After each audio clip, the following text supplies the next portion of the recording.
Assalamualaikum warahmatullahi wabarakatuh.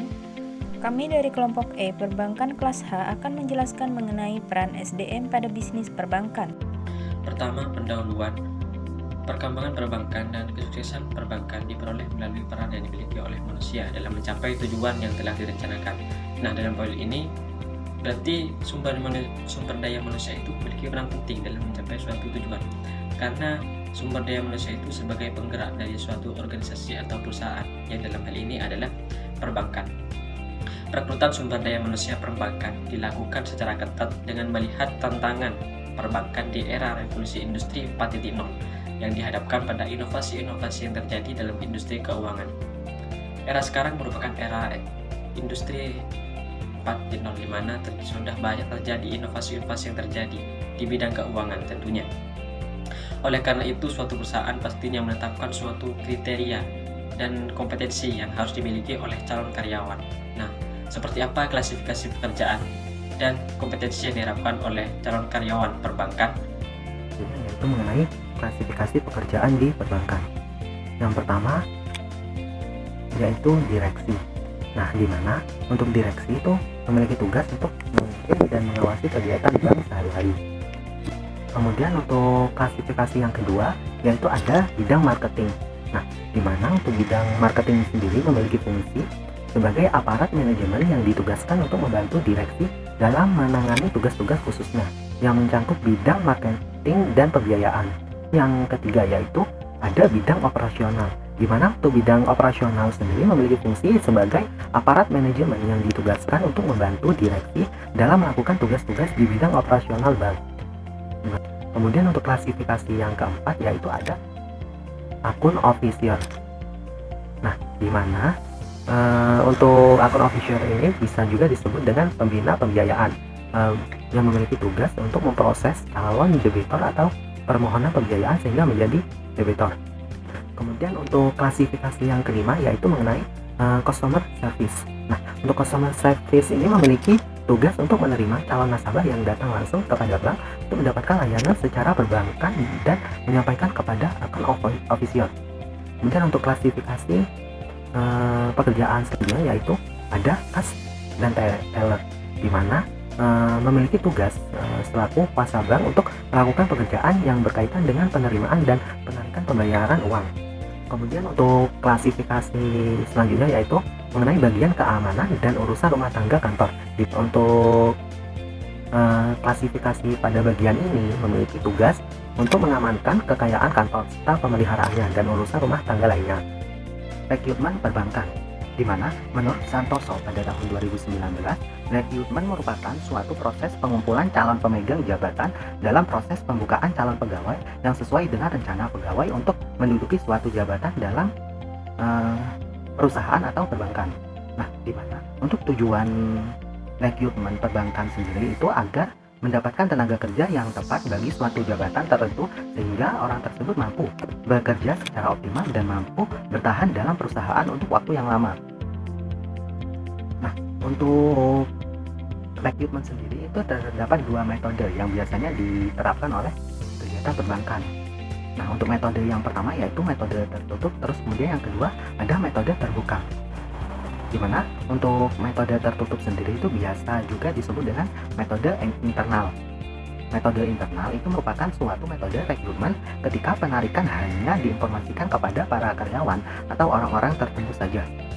Terus kemudian untuk metode yang kedua yaitu metode terbuka, biasa juga disebut dengan metode eksternal.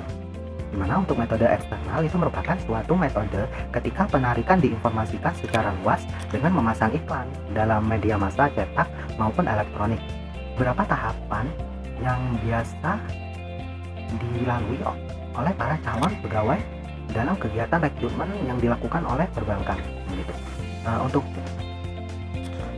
Untuk tahapannya terdiri dari 8, yaitu yang pertama ada seleksi administrasi, kemudian yang kedua ada wawancara awal, yang ketiga ada tes bahasa Inggris, yang keempat ada tes psikologi, yang kelima ada wawancara psikologi, kemudian yang keenam ada tes kesehatan, yang ketujuh ada wawancara akhir, dan yang kedelapan yaitu pengumuman calon pegawai yang lolos dalam kegiatan rekrutmen.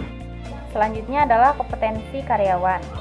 Menurut Hansani 2020, kompetensi merupakan keterpaduan antara pengetahuan, keahlian, dan kemampuan yang dilengkapi dengan komitmen moral yang dimiliki oleh seseorang untuk melaksanakan suatu tugas atau pekerjaan tertentu dan mempengaruhi kinerja orang tersebut. Memasuki dunia kerja, seorang calon karyawan diharapkan memiliki kompetensi tertentu atas jabatan kerja mereka. Kompetensi karyawan yang pertama meliputi integritas. Melihat potensi bank yang mengelola dana masyarakat umum, calon karyawan dituntut untuk menanamkan nilai kejujuran. Kemudian, dapat dipercaya dan senantiasa memiliki etika profesi dan etika bisnis yang baik. Yang kedua adalah kerjasama. Calon karyawan harus mampu menjalin kerjasama antar pihak dalam mengembangkan kualitas sumber daya manusia perbankan. Saling mendukung dan bersinergi dalam mencapai target tujuan perusahaan supaya terlihat kinerja bank yang kondusif. Yang ketiga, kreativitas. Calon karyawan harus memiliki kemampuan kreativitas bersaing terhadap perusahaan lain dengan mencari inovasi baru dalam perkembangan produk perbankan, dan selalu berusaha mencari inovasi dan mencari cara baru dengan memberikan solusi terbaik untuk perusahaan. Kemudian, seorang calon karyawan harus berorientasi pada tujuan. Calon karyawan diharapkan dapat melakukan pencapaian target sesuai ketetapan bank dan selalu bekerja secara efektif, efisien, dan tuntas untuk mencapai hasil yang optimal. Kemudian, profesionalitas. Calon karyawan dituntut untuk dapat memberikan pelayanan dan kenyamanan kepada pelanggan, dan mereka harus memiliki profesionalitas kerja dengan selalu memberikan yang terbaik kepada nasabah. Pembahasan selanjutnya yaitu mengenai standar karyawan yang dibutuhkan oleh dunia perbankan. Nah, apa saja sih standar karyawan yang dibutuhkan oleh dunia perbankan? Jadi, ada beberapa standar, yaitu ada standar penampilan, kemudian pengetahuan, pemahaman, dan kemampuan. Untuk standar yang pertama yaitu standar penampilan. Standar penampilan ini meliputi standar berpakaian dan penampilan, yaitu berpakaian rapi atau seragam dan good looking performance. Standar penampilan ini membantu karyawan untuk memiliki kepercayaan diri, sehingga membangun image terhadap nasabah akan pelayanan yang diberikan. Nah, standar penampilan karyawan yang lain yaitu selalu menerapkan 3S dan T, yaitu senyum, sapa, salam, dan terima kasih. Kemudian bersikap optimis, berperilaku baik dan gesit, mengenalkan nasabah dengan baik dan sopan, perhatian kepada nasabah, dan membantu nasabah sesuai ketentuan. Yang kedua yaitu pengetahuan.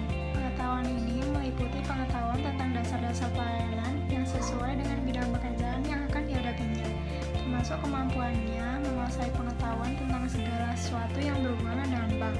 Nah, pengetahuan ini akan menambah kemampuan karyawan dalam melaksanakan tugas agar lebih baik dan profesional dalam memberikan layanan kepada nasabah. Karyawan yang memiliki pengetahuan baik akan merubah sikap mental dan perilaku serta membentuk kepribadian karyawan. Yang ketiga yaitu kemampuan. Kemampuan karyawan berkaitan erat dengan kemampuan fisik dan mental yang dimiliki oleh seorang karyawan untuk melaksanakan pekerjaan. Nah, kemampuan atau skill ini adalah sesuatu yang harus dimiliki oleh individu untuk melaksanakan tugas atau pekerjaan yang dibebankan kepadanya. Yang keempat yaitu pemahaman. Pemahaman akan tugas dan tanggung jawab merupakan salah satu cara yang dapat mendorong perilaku seorang karyawan dalam memahami bidang pekerjaannya. Pemahaman karyawan akan tugas dan pekerjaannya hendaknya mencerminkan keseimbangan antara tingkat kemampuan karyawan dengan tugas dan tanggung jawab pekerjaan, serta latar belakang pendidikan dengan jenis pekerjaan. Jadi kesimpulannya adalah perkembangan perbankan dan kesuksesan perbankan diperoleh melalui peran yang dimiliki oleh manusia dalam mencapai tujuan yang telah direncanakan. Tujuan dalam rekrutmen perbankan yaitu agar mendapatkan tenaga kerja yang tepat bagi suatu jabatan tertentu sehingga orang tersebut mampu bekerja secara optimal dan mampu bertahan dalam perusahaan untuk waktu yang lama. Beberapa metode rekruter seperti metode tertutup atau internal dan metode terbuka atau eksternal. Lalu ada beberapa tahapan dalam seleksi yaitu seleksi administrasi, wawancara awal, tes bahasa Inggris, tes psikologi, wawancara psikologi, tes kesehatan, dan wawancara akhir. Lalu selanjutnya ada beberapa klasifikasi pekerjaan, yaitu direksi, bidang marketing, bidang operasional, account officer, customer service, kas dan teller, bagian keamanan, dan urusan rumah tangga kantor. Lalu ada kompetensi calon karyawan, diantaranya adalah integritas, kerjasama, kreativitas, berorientasi pada tujuan, dan profesionalitas. Lalu yang terakhir adalah standar yang dibutuhkan oleh perbankan adalah standar penampilan, pengetahuan, kemampuan, dan pemahaman.